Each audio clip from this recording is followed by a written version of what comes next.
end up making myself puke. Pick'em standings. We are going into our NFL pick'em right now. You have a dominating lead, so some of my picks are going to I reflect the did fact that go you have. 5-0 last week, which helped me a lot. Like I and Cincinnati bit you in the butt, Chargers bit you in the butt. bit me in the butt. I said this last night too. I really have. It's cool that they won. I'd honestly rather them lose at this point so that I know Zach Taylor will be gone. If they finish over 500, the coaching staff stays the same as it is, and I don't really want that to happen.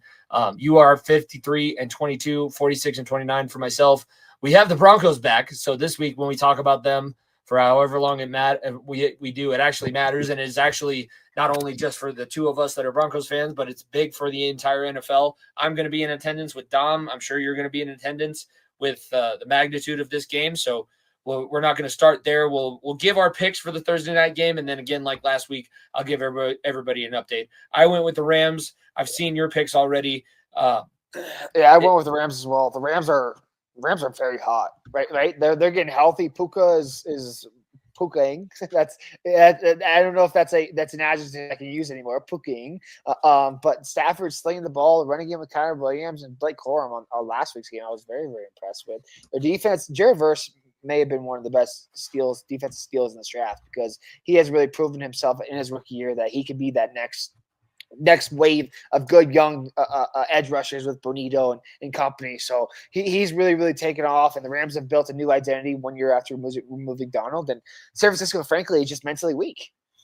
And I want you to take this, what I just said, to the show on Sunday, because if they disagree that they're mentally weak, you're wrong. Because I picked the game before I started watching this. Purdy sucks. You're loving this because it's helping you in fantasy. That's the only reason you're loving this. Purdy is doing nothing. He's doing shit. I was told that if Christian McCaffrey wasn't on this roster, that Purdy was an MVP type player. Remember that conversation last year, Jimmy? Remember that conversation? When I said McCaffrey was the MVP last year, and it's like, oh, well, Brock Purdy deserves it more because he's the one doing it all. Well, Purdy doesn't have McCaffrey.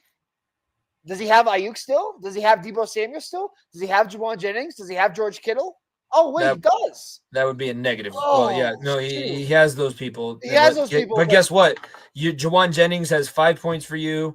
Deebo has almost 5 points for me, and Purdy is sitting at a solid 3.98. He just threw another pick in the end zone. It's like San Francisco, like, what do you, frankly, what? He's a 7th round pick, so he's a free agent next year, or is it this year? I don't remember. They re-signed him, Niko. Oh, well, I thought that he wasn't re-signed yet because they still on a rookie deal. I'm almost positive that it's that's still why rookie they can pay money. McCaffrey still this. No, it's still the rookie money, but I'm almost positive that I'm looking it up right now. I would highly doubt that Purdy 1 year after making the Super Bowl is getting paid 7th round rookie money still. Let's see.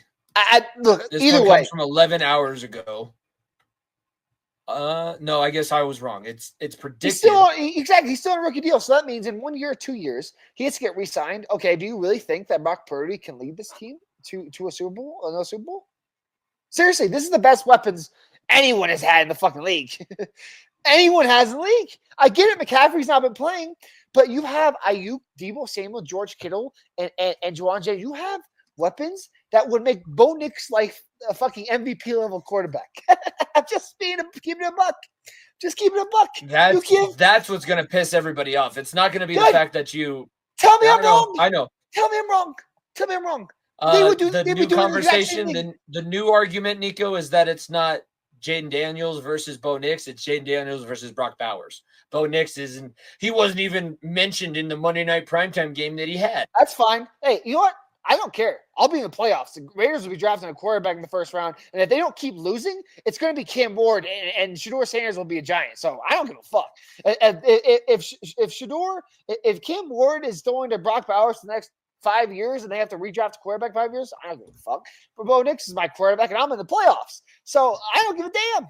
I seriously don't give a damn. Good for Washington and good for you guys. I'm in the fucking playoffs. And if we win this week, we're in. It's basically winning in. Like the Broncos need 2 wins to eliminate the Bengals. The Broncos need a win against Indianapolis and one other win to have a 1.5 game lead over the Colts in the wild card.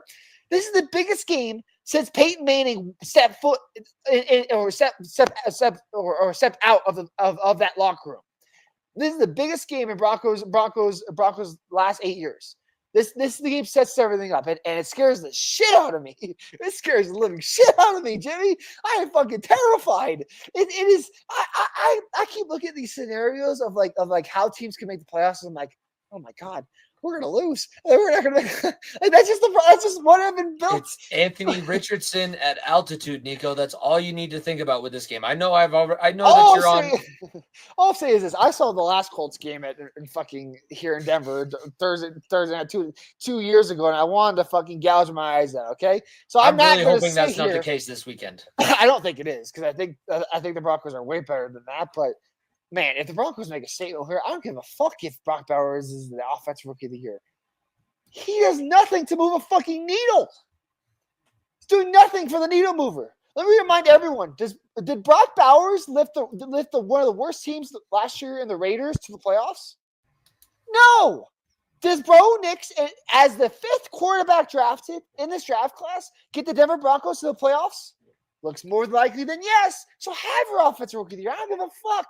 Go right ahead. I will enjoy playing football in January. So set SMD. Okay. All right. Is that fair?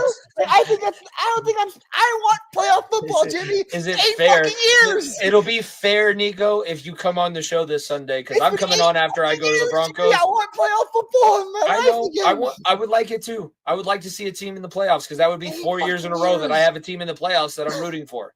So. Thank God the Jets still suck, because we would have almost been the next team, the next longest playoff drought. But the Jets still suck, and they're still not making the playoff 15 years later. But man, this is a great opportunity. Great opportunity. I want to be in the fucking playoffs. I don't give a damn about the offensive rookie of the year. I want to be in. I want to have a shot. We're both on the Rams. We're both on the Broncos. The Rams are leading currently 9-6 and just intercepted Brock Purdy in the end zone. The Broncos are 4-point favorites at home. Like I said, Anthony Richardson, the guy who tapped himself out a little bit over a month ago, is now going to have to do what he does. He has been playing better, but guess what? 19 of 38 and whatever amount of rushing yards. I don't think that he's going to do that against this defense. I know the defense looked terrible against Jameis. Jameis is miles better of a quarterback than Anthony Richardson. Anthony Richardson has more talent, more raw, natural talent. If you could put it all together, he's a better quarterback than Jameis Winston. But Jameis, he proved it. He proved it. He threw for 900 yards in that game against the Broncos. 900. Ignore the fact that it's the 2 pick sixes. Ignore that. Don't put that out of your mind, because Anthony Richardson doesn't even throw the ball to throw pick sixes. Oh, I fucking love Jameis. I'm not going to compare the two, because I've said specifically there will be no Jameis slander on my timeline. You don't have to slander him. He's better than Anthony Richardson. Look, Jameis is just entertaining football. So apparently, I'm Christian. I'm a religious guy. I know you're Christian too. So I'm very careful when I say this. But like, he should have prayed to God that he just stopped throwing picks. I said that. I said that on Sunday. You got to be a lot more fucking specific when you're asking shit from God. You can't be way more pick sixes. No, less specific, because he said pick sixes. Just say picks in general. That's what I'm saying. Be more specific. No interceptions. Don't just say interceptions for touchdowns. No interceptions whatsoever. That's your issue. I told a couple of kids, they were out playing flag football when we were outside today at school. And one of the kids almost threw a pick on one play and then threw a pick to the same level of the defense. I was like, oh, well, one of the kids threw it at a wide open receiver's feet. I said, you remind me of Russell Wilson. And then the next kid threw an interception. I said, well, you're Jameis Winston. Yeah, so you got Jameis Winston and Russell Wilson as your quarterback. That you should probably find somebody else. Let's hey, Tommy, over here. Let's get you a quarterback. Let's see what you got. It's ridiculous. It's so ridiculous. But it's funny. It's great. The horse is prepared for battle, but my faith's in the Lord. If we don't have T-shirts, or if there's not T-shirts out there with that saying on it, somebody's missing out. Somebody is missing There has out. to be. I hope there is. There has to be. All right, we're even on those 2 games. The next game we are not even, and it's surprising. I'm sure it's surprising to you. I am picking the Titans because I am still on this picking against the Bengals. I want Zach Taylor gone. I don't care about whether or not we finish over 500 at this point in the season. I don't want this same situation going forward. I don't want Katie Blackburn in positions to make decisions. I don't want Mike Brown as my owner, and I damn sure don't want Zach Taylor as my head coach. Fair. And I don't know if it's all his issue. I don't. But I know that what he's doing right now does not help this football team. They need somebody there to sit everybody down, smack them all in the face, and say, we're here to play football. Does Zach Taylor coach the offense or defense? He's an offensive coach. Exactly. And the offense is Joe Burrow is an MVP type player if they had a 500 record. Right? Am I right or wrong? It's the guys that he has. It's Callahan, because Callahan moved on to the team that we're playing this weekend. He's their new head coach. It's Callahan's right-hand man that is helping this offense. And by the way, Joe Burrow. You cannot give any credit to Zach Taylor for what Joe Burrow does. I'm not, but I'm also saying the fact that he hasn't coached the defense. Andrew has done a shit job. This defense is literally. It's not the scheme. His players suck. I know. His players suck so bad. The team is just not. Defense is not talented. Niko, should Vance Joseph have been fired for putting Levi Wallace on the field? No. So then Blue Anarumo should not be fired for the shit that he has to put on the field for the defensive secondary. Okay, but what's Anarumo going to do when Trey Henderson walks in free agency because they have to pay Jamar Chase all this money?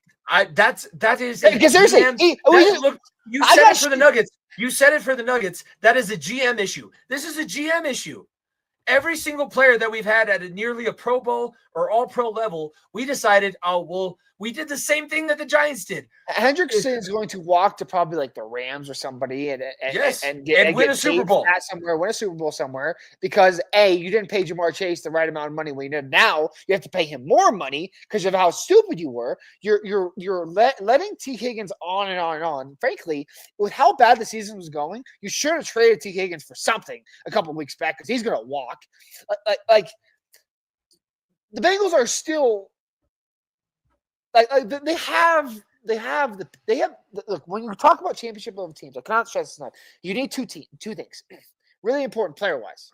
You need someone to throw the ball, you need someone to rush the guy throwing the ball. They have that. So obviously it's everything else. Because it is obviously everything, mama. Like if you put a mediocre fucking team around that, you should still be a playoff team. Yes. Right? Yes. If you Niko, told me we're about to finish with the same exact record with Joe Burrow as we almost did with Jake Browning last year. If you told me that Joe Burrow would lead the league in passing yards, Trey Hendrickson would have the number one most sacks in the NFL, I would tell you, okay, how far back are the Bengals from the number one seed? Am I wrong? You really want to ask that question? Am I wrong? No. Tell me I'm wrong. Niko, you're thinking as a logical person. This is why I turned heel. This is why I've been as shitty and I confused the shit out of Terrell because it's very much like this girl had everything that I wanted and I was with her for a very long time. We had a great marriage. There was ups, there was downs. We fought a lot, but hey, they changed themselves. They fired their coach. They got themselves in a better situation, but they're still fucking toxic and they won't get rid of the toxic pieces. So until that changes, I will see another great pass rusher and another great receiver and another great quarterback come through this team, and they're all going to move on. Because Joe Burrow is going to pull a Carson Palmer. That's what nobody's actually talking about. Why wouldn't Joe Burrow pull Palmer right now? And everyone should. And unlike Carson Palmer's way, like if you're a Bengals fan, you should side with Joe Burrow. Like you should want the fact that we didn't last time is the reason why we're in this situation again. You should want Burrow. You should want better for Burrow because what he's got your team to a fucking Super Bowl appearance the first time ever. Like he got you to a couple division wins, couple things that has not happened in fucking back-to-back 20 years. AFC North champions, back-to-back division champions, and two Super Bowl run followed up by an AFC Championship game run. If Joe Burrow, whose house was broken in this past week in Cincinnati, and if you tell me in 3-4 years, because he signed a 5-year deal now, 5-year extension on 2 years left of his rookie deal. Exactly, 2 or 3 years left, whatever it is. How many years left of his deal until he's a free agent again? If you're telling me that Joe Burrow watches Jamar Chase walk out that door, if that happens this offseason, watch T. Higgins walk out the door, watch Trey Hendrickson walk out there, watch Jesse Bates walk out there, why the fuck would you want to stay around? There's no incentive. There is no incentive. the reason why I think what the Broncos are doing is so sustainable, they're taking care of guys that are playing well. Garrett Bowles just got paid. Nick Bonito, Jonathan Cooper got paid, or Jonathan Cooper got paid. Patrick Surtain got paid. Courtland Sutton got paid. Like you're treating guys who are playing well for you get paid. Plain and simple, you get paid. That's the issue. That's been the issue for the longest amount of time. I get it. Mike Brown is not Steve Cohen, but my God, open the checkbook up. It's not even. I've been told because I'm far enough removed that I don't even know who the real culprit is. It's Katie Blackburn. Katie Blackburn is the GM. She's the one that's been handed all of the power. She does the same exact thing that the McCaskies do in Chicago. They don't work on Sundays. They don't work on Thanksgiving. They don't work on Christmas Day. And you run an NFL franchise. And you run an NFL franchise like you're just trying to put asses in seats. And yes, that works for WWE and UFC. You got to put a product out there that's worth. You got to put a product out there that's worth watching if you're going to do that. And maybe that's what they think. Oh, our offense is scoring 30 plus points a game every single week, except for the random few times that they don't. Cool. You're giving up 50. You're not wrong. And I'm going to circulate this back. Tennessee is worse. Like I don't care. This is a travesty. The Titans suck. Okay, yeah. The Titans are bad. Like that's not going to like Joe Burrow is better than everyone on that fucking Titans roster combined. Trace Hendrickson. The Titans O-line's worse than anything they face. I fear for Will Levis' life. We haven't had a good Will Levis meet in like 3 or 4 weeks. I think it's time for another one. so I'll look. I don't know.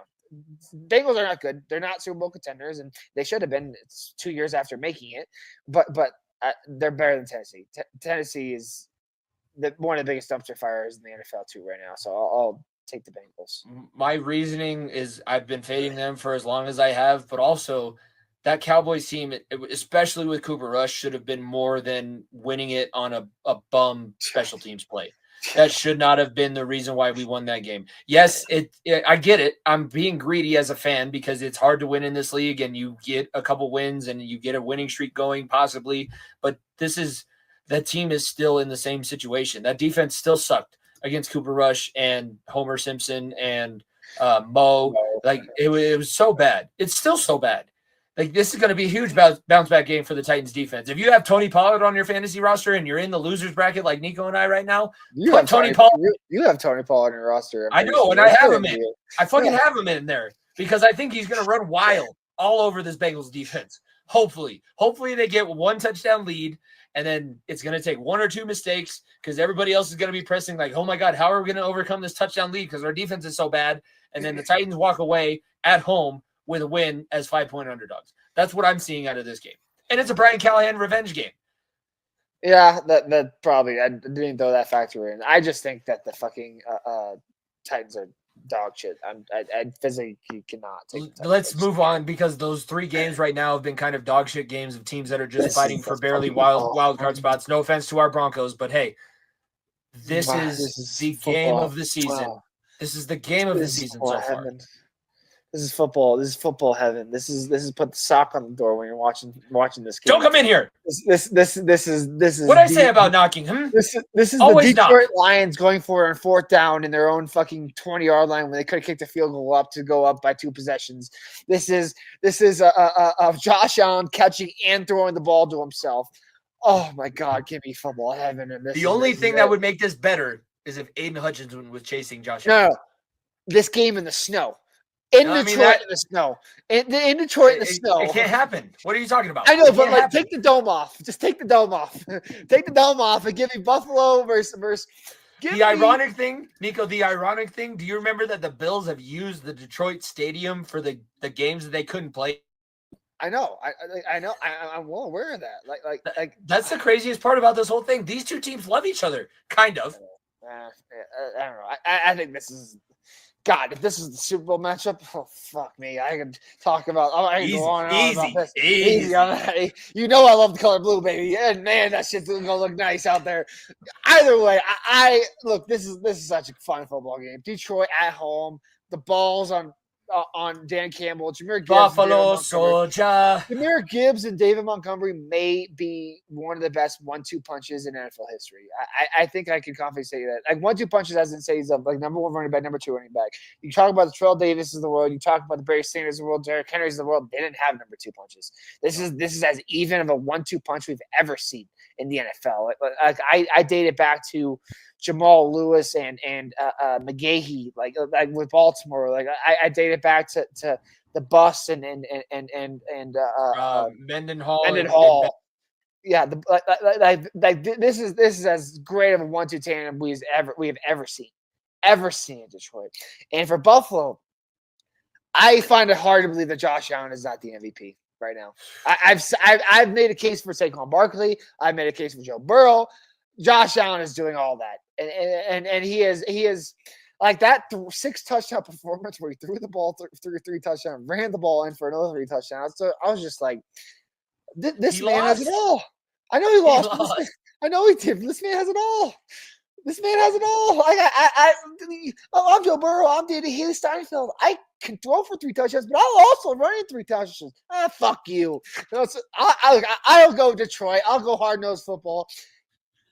If this was in Buffalo, I probably would have taken Buffalo. But in Detroit, why is this not the Sunday Night Football game? I'm just going to – or the Monday Night Football game. Most Monday Night Football games suck. Okay? Both Monday Night Football games are That's awful. why when I sent you the graphic, I was like, I'm not fucking picking the Monday Night game. I'm picking this game. Like, we're having fun. We're going to have a fun conversation about this game because we're going to put a sock on the doors when we talk about this.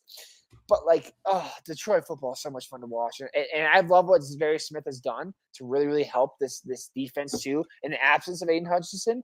And I think the Lions are one corner or one DB away from really being a top-tier defense. But they're in that. Thing about them, they're too, really, is that really solid. The players that they've lost to injury are going to be like trade deadline acquisitions when they do come back.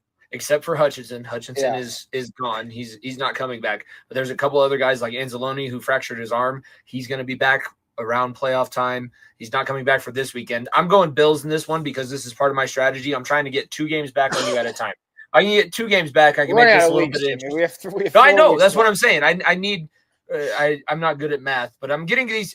I'm speaking it into existence. I'm getting these 2 games back this week gets you within 5, and another 2 next week gets you in 3, and then the last 2 weeks were a 3-game difference. So that's what I'm saying. It's not that crazy. My intuition is right because I didn't know all the math about that. I'm not numbers at all. I'm going with Buffalo because I've said it, and I'm not very confident about this one. This is my least conviction pick of the last 4 years that we've done this NFL pick'em. But this is a game where if I'm gonna take the wild chance, I mean it's not that wild of a chance. Josh Allen and Buffalo are really damn good, and they just come off a game where they score 42 points and lose.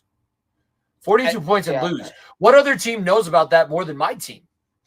I think that this Bills defense has more to give in stopping. That was just, I mean, it's Sean McVay, it's Matt Stafford, it's Puka Nacua, it's Cooper Rush, it's Kyron Williams. I do worry about Buffalo losing 2 in a row. Like I don't think that. I think this team is better than losing 2 in a row. So that does throw in the wrench in this. But I think in Detroit, that's where things just get a little tasty. Is Eminem doing the halftime show? If Eminem's doing the halftime show, I'm gonna make a plea. I'll throw my fantasy game. Hopefully nobody is in the group listening to this. I'll throw my fantasy game if Eminem is performing the halftime show and I switch my pick. God, I don't. If you want to throw our fantasy matchup and just bench bunch people, I will let you fucking win the pick'em, just so I don't have to do a punch. I'll give you 5. It's not going to be that. I wrestled. So I get get the worst part about our punishment for the last place in our fantasy league is you have to run a mile in a business suit.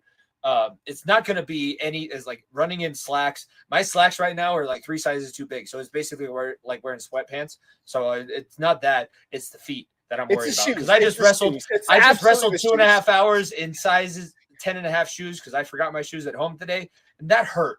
Like I took them off after an hour because I was like, my feet hurt. I can't. I just can't let that.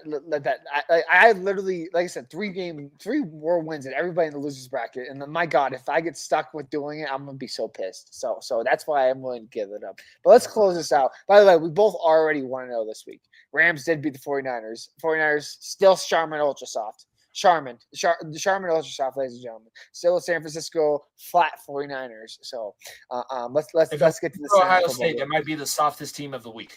Well, they got Joey Bosa on there or Nick Bosa on their team, so they're halfway there. So they already know about a little bit of softness on that edge.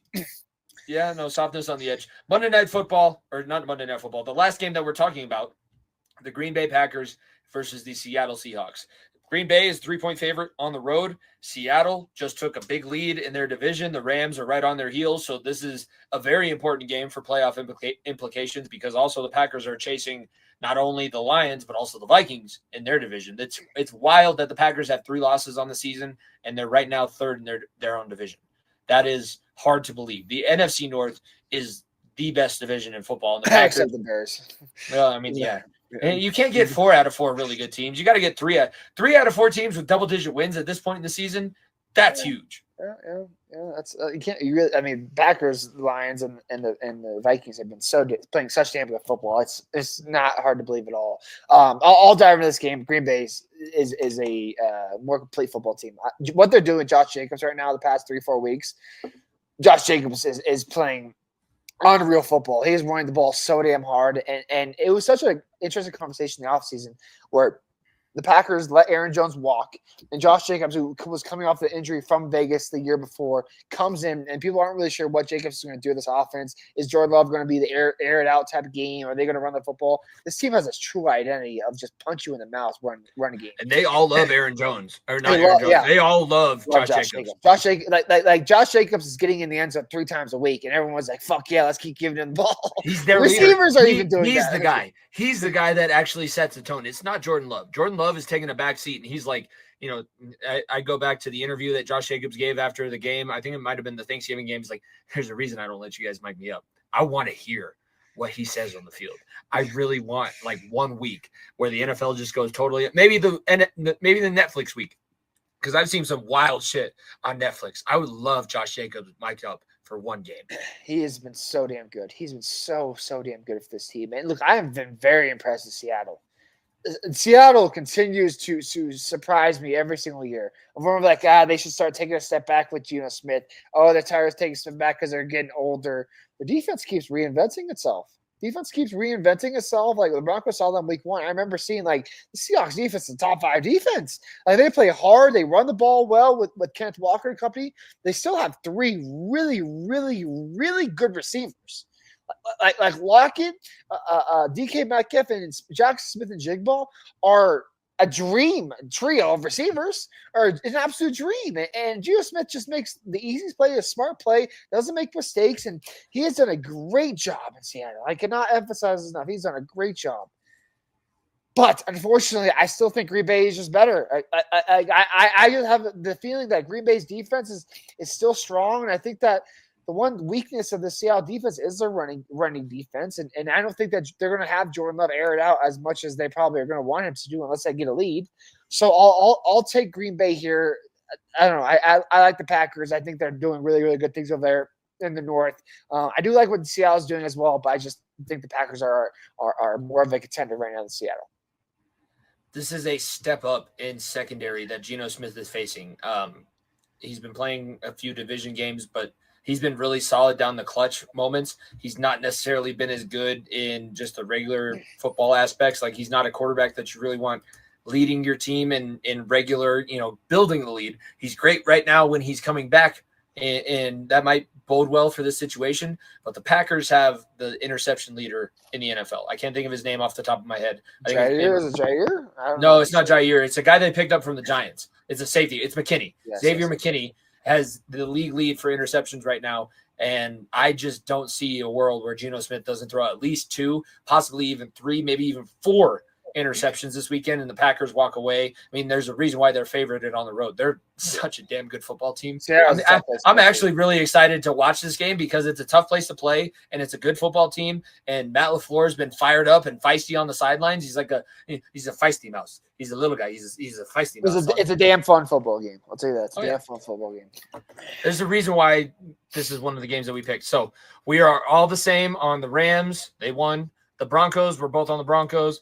You're on the Bengals. I'm on the Titans. We're both on the Lions, and we are both or excuse me, you're on the Lions, I'm on the Bills, and we are both on the Packers for the games this weekend. We'll see what happens. Pick'em's winding down. Niko said it. We only have 3 more weeks left till we have to figure out our playoff format. Next week, by the way, I'm just going to throw it out there again before we get to the sponsor of the segment. Next Thursday, live, same time that you started watching this episode. Jeremy, Dom, Niko, myself, we're going through the entire 12-team college football playoff bracket, so you're going to get even more picks on next week's episode coming up with that. Let's wrap things up and get to